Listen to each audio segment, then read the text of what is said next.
from when I was young that I was going to do something great. I always felt like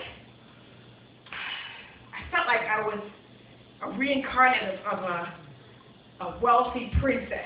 Mm-hmm. You know? That's right. Something. Because I always felt like, why don't we just get that? You know? And it would be like, do you feel part of that? Do you think we're rich? That kind of thing. But I'm like, well, why can't we have it? You know? So I would always, since I was young, I would work since I was small. I always did hair since I was small. I remember having my dolls and just taking my dolls on a Sunday, the same day my mother would do my hair, and washing their hair over the bathtub and shampooing it. I would even grease their scalp, right, like my mother did to me, right? And then I would dry the hair with the blow dryer, and then I'd curl it with the curling iron. I would cut it too, right? And I would put it up, and I'd get a nice dress, put a nice dress on the Barbie, on the doll, and put it up once it was all set and done. Come look what I did. I would show my family what I did, right? And then as I got older, I was able to actually have hair appointments, right? So I would have people, my parents, we had a basement in our house in Canada, right? So I'd have my friends come over, or clients, and I would do people's hair, braids, you know? And then I did my sister's hair all the time. I remember when they used to call me from my friend's house and say, we need our hair done, we're going out. You know, and I have to come all the way home and do their hair and their eyebrows. That was the person. I had two sisters and my mom, so three of them, right? They always wanted their hair done and their eyebrows done before they went out, right? So I was the person that used to do that. And then I started charging people, right? Friends would come, I'd charge for that. So I always had an income coming in, right? Whether it was $2, $3, whatever it was, I always had money. And so I would, as time went by, and Daddy was always a salesperson. Daddy would, even though he had a job, he would, you know, Jamaica Days in the Park, he would have a booth and he would sell food, right? Chicken, dumpling, whatever it is, she's a chef, he can cook, right? And so I learned from that to always have something going, right?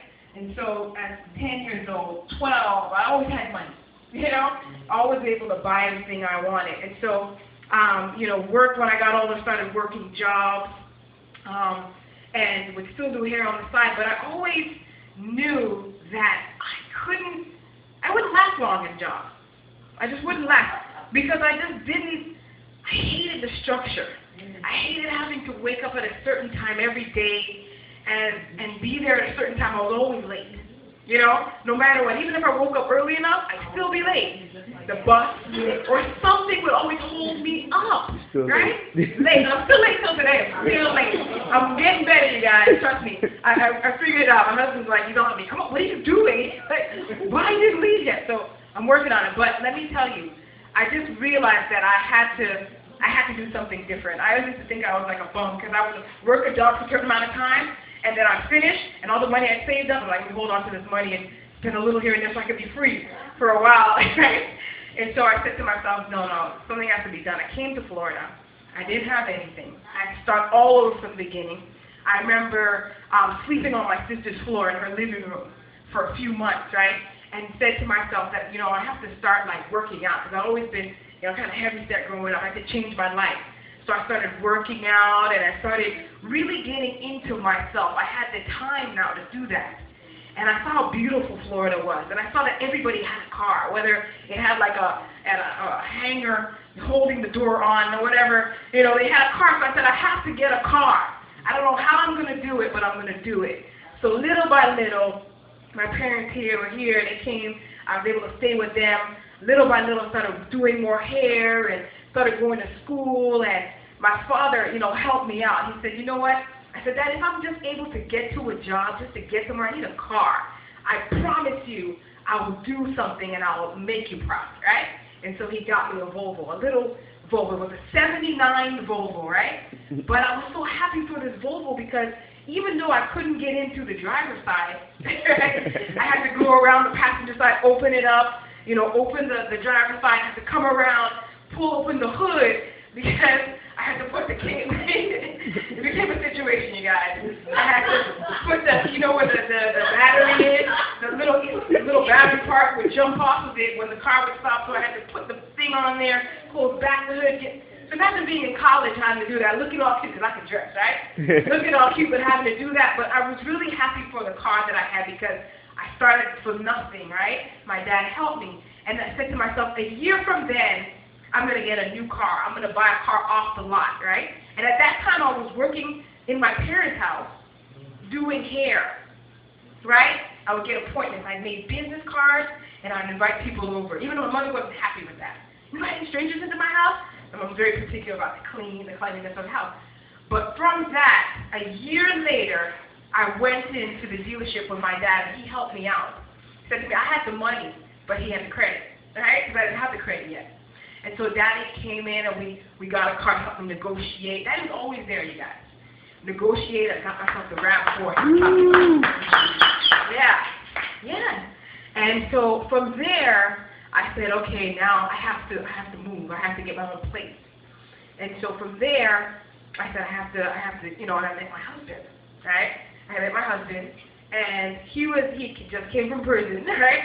And I was like, oh my gosh, I don't know. And I had been prophesied that I would meet somebody, and they said the person was white. I said, white? No, right? But of course he's not white, but I guess in their vision what he looked like was that's what, they said, God has sent somebody for you, and you and that person will do something to change the world, okay? And I've been told that more than once, right? And so when I met him, I said, let me see. He was a very nice person, treated me like a princess, right? And even though he didn't have all the money that I probably would have wanted, right? Ladies, you're always looking for somebody with money, right? But he was very nice, very charming, very respectable, and he said to me, you were the person that God told me that I was going to marry. I see you in my vision while I was in prison. You just unlocked everything. I said, wow, well, let me see. And as time went on, I began to see that person that God called him to be for me. And I said, you know what we're going to do? I'm not going to sleep at my parents. We're not going to live at my parents' house. I'd already been on the street. I was living on the street already because I decided I was going to stand up. A lot of people had testimonies that I was researching while I was in Zamzu with YTB.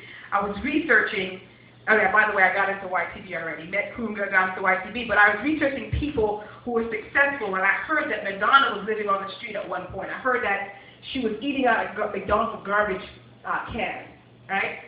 And struggling to become who she was going to be. I read a lot of stories about people who became successful, who were going through something, who went through something before they became successful. So I said, I have to go through something. Apparently I'm not suffering enough. I said, you have to suffer enough in order to say, I have had it, I'm not going to do it anymore, I'm going to be who God called me to be. Everybody told me, you know who you are. So I said, I have to be that person. So let me struggle, right? Slept in my car, met my husband. And I said, you know what, I'm sleeping in the car. Even though he didn't know, nobody knew. I said, I'm sleeping in my car. I said, you know what we're going to do? We're not going to stay at your mom's house because you was at his mother's house. We're going to sleep in the car.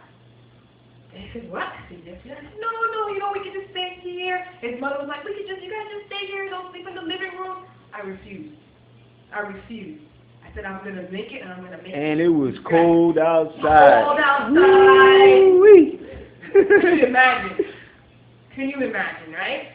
And so, I'm just saying this, you guys, to say we, in the car, visualizing the techniques that we learned, close your eyes and visualize where you're going to be. Visualize, honey, that we're in a room right now. This is a night table right here. This is the other night table. There's the bathroom. Can you see it?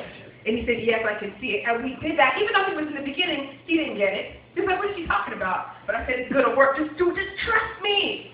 We will get there if we do this. And he did it. We did the vision board, and we got our first place, right? And our first place that we got, it was an apartment. It was only 2 bedrooms. But could you believe it was $1,500 a month? Ooh. Okay, and I said, we're going to do that now. And I said, just trust me. Because he's like, how are we going to make money? I said, I don't know. I don't know how we're going to do it, but I know we're going to do it because if